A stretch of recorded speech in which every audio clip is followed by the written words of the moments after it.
All right, good afternoon. I'm Sheriff Kevin McMahill with the Las Vegas Metropolitan Police Department. With me today is Chief Timothy Shea of the Boulder City Police Department and our Special Agent in charge of the local FBI office, Christopher Delzato.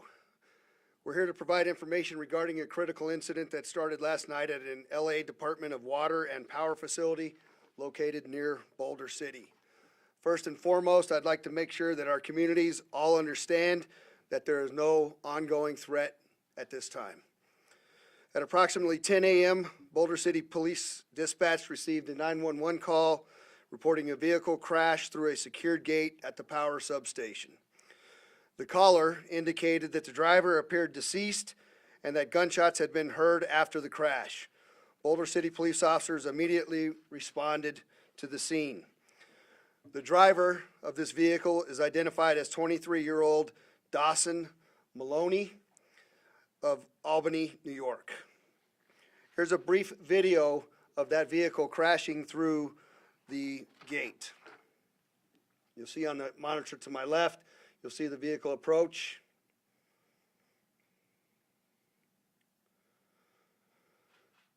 Now the second video you'll watch from the right, you'll see the vehicle crash right through the gate into the power facility. At approximately 1 p.m., LVMPD was notified and our counterterrorism section responded to assist. Upon arrival, officers observed, obviously, the broken perimeter fence, consistent with the vehicle being intentionally driven through it, a debris field leading to the silver Nissan Sentra bearing New York license plates. The vehicle was stopped against large industrial wire reels, as you can see in the photograph to my left. And as they got closer, they observed a deceased male subject in the driver's seat with an apparent self-inflicted gunshot wound to the head. The subject was also holding a shotgun. You'll notice at the in that previous picture, there's a gunshot through the windshield of the vehicle as well. The officers were also able to observe multiple firearms visible inside of the vehicle. In coordination with the Albany Police Department, we learned that the suspect had recently been reported missing out of New York and that he had communicated with family members just prior to this incident. The suspect had made multiple statements referencing self-harm and alluding to committing an act that would place him, quote, on the news, unquote. In a message to his mother, the suspect referred to himself as a dead terrorist son and stated he felt he had an obligation to carry out his act. We also confirmed through the license plate reader data that the suspect traveled from New York to Nevada in a rental vehicle. You see that LPR data on the screen to my left. Currently, LVMPD Counterterrorism and FBI Las Vegas have been working through the night to advance this investigation. Electronic search warrants were executed on the suspect vehicle. A search warrant was also completed at the El Rancho Boulder Hotel where the suspect had been staying. Our Armor Task Force systematically cleared the vehicle for secondary threats. Given the location and the materials discovered, this incident was treated as a terrorism-related event. The evidence recovered, the search from the hotel room revealed multiple books. You'll see those on the screen to my left related to extremist ideologies, including right and left-wing extremism, environmental extremism, white supremacy, and anti-government ideology. We also recovered explosive materials and components to include thermite, ammonium nitrate, magnesium ribbon, metal pipes, and gasoline. The search from the rental vehicle revealed 2 shotguns, an AR-style pistol, numerous loaded AR magazines with .223 ammunition, a box of shotgun shells, 2 devices described as flamethrowers containing thermite material, a crowbar and a hatchet, and a cellular phone which is currently being forensically analyzed. Additionally, we discovered the suspect was wearing soft body armor at the time of this incident. These findings significantly elevate the seriousness of this incident. Over the past few years, we've responded to numerous counterterrorism-related events and evolving threat situations. Each time, our teams have done a remarkable job addressing the various issues. Homeland Security remains the top priority for me as your sheriff, and will continue to invest in the people, the technology, and the intelligence capability and partnership to stay ahead of this.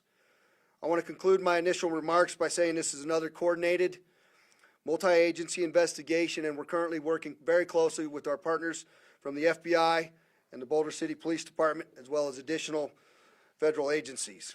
I'll now turn over the next part of the briefing to our FBI Special Agent in Charge, Christopher Delzato. Thank you, Sheriff. Good afternoon. Thank you for joining us. This is still an active investigation.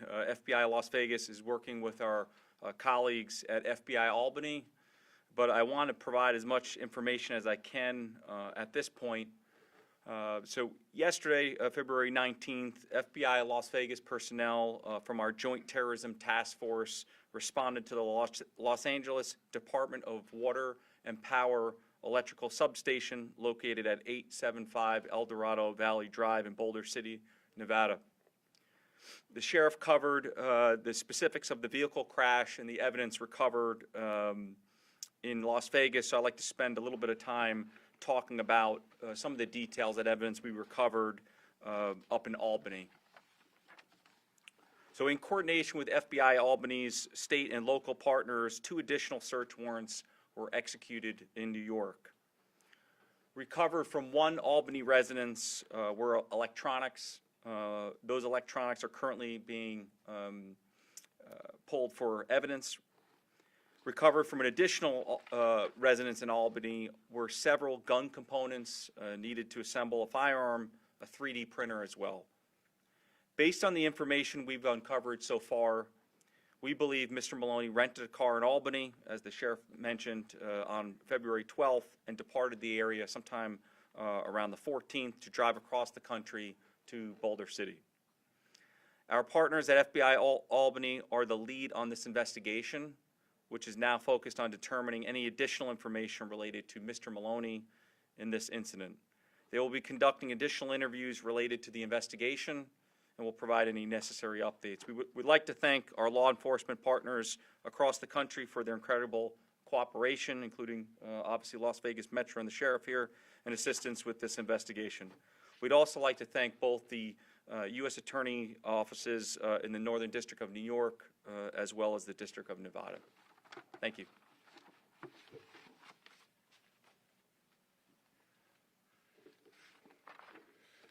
Good afternoon. I'm Tim Shea. I'm the Chief of Boulder City Police Department, and I want to say we appreciate the partnerships and coordination that are evident in this case. I want to just point out that there's no indication of major damage to any of the critical infrastructure. There are also no known service interruptions, and the scene remains active investigation as it continues and the processing continues of the evidence. We also recognize the gravity of an armed individual intentionally breaching the power facility while in possession of incendiary components. Our responsibility is to identify threats early and act decisively and protect critical infrastructure. Because of the rapid response and coordination in law enforcement action, this incident was contained quickly. There is no continuing threat to the community. And I want to emphasize that the public can play a critical role in the protection of these critical investigations and structures by following the see something, say something guidance. Thank you, and I'll turn it back to the sheriff.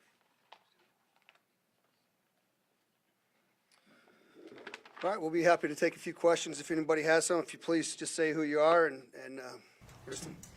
Kristen Drummond with News 3. Sheriff McMahill, did the suspect leave a note behind or explain why he wanted to target that particular substation? Was he looking to potentially knock out the entire grid? Yeah, so the question is did the suspect leave a note behind or any indication that he wanted to knock out that particular substation or that grid? And the answer is we don't know yet. We're still going through all the search warrant material as well as the data that we're receiving from both New York as well as locally. And Victoria, Fox 5. Has the suspect been here before? Clearly not a Southern Nevada resident. Did he scope this area out? The question is, has the suspect been here before? And as we sit here today, I can't answer that question. I'm not certain that he has been here before previously or not. David? Now, two questions for you. So LA has this facility. Can you just explain why? Obviously, there's a lot of power stuff down there. What does this facility do for them? Tim, you want to answer that question, or you want me to take a stab at it? Take a stab at it, boss. Okay, so the question is LA has this property here in southern Nevada, and the answer is that it is a power facility that works closely with Hoover Dam, and the power is a transfer facility so that a large portion of the power that comes from here is transferred to the LA basin for power, and that's really the extent of what I know about it now. We're working with the company to better understand that, but it's not uncommon for these large solar fields in Nevada to power other states. The timing, so you said that the crash happened at 10 a.m. So when was someone notified to actually go out there, whether it's Metro or Boulder City? So Boulder City, the question is, when was the initial notification made? Boulder City responded initially as a potential suicide out in that particular area. It takes a little while for those officers to get out there safely, to get inside of the perimeter of these types of facilities due to the amount of electricity that's occurring out there. So once they were able to get out there and determine that a suicide had occurred and the suspicious circumstances that were surrounding it, we then coordinated both with our counterterrorism section and the local FBI office, and then that led us to where we're sitting here today. We saw video of him just literally, the gate didn't do much. You talked about some of this stuff this morning about Las Vegas being a target. The almost exact same thing happened 3 years ago up in Apex, where that person ultimately was charged and did not kill themselves.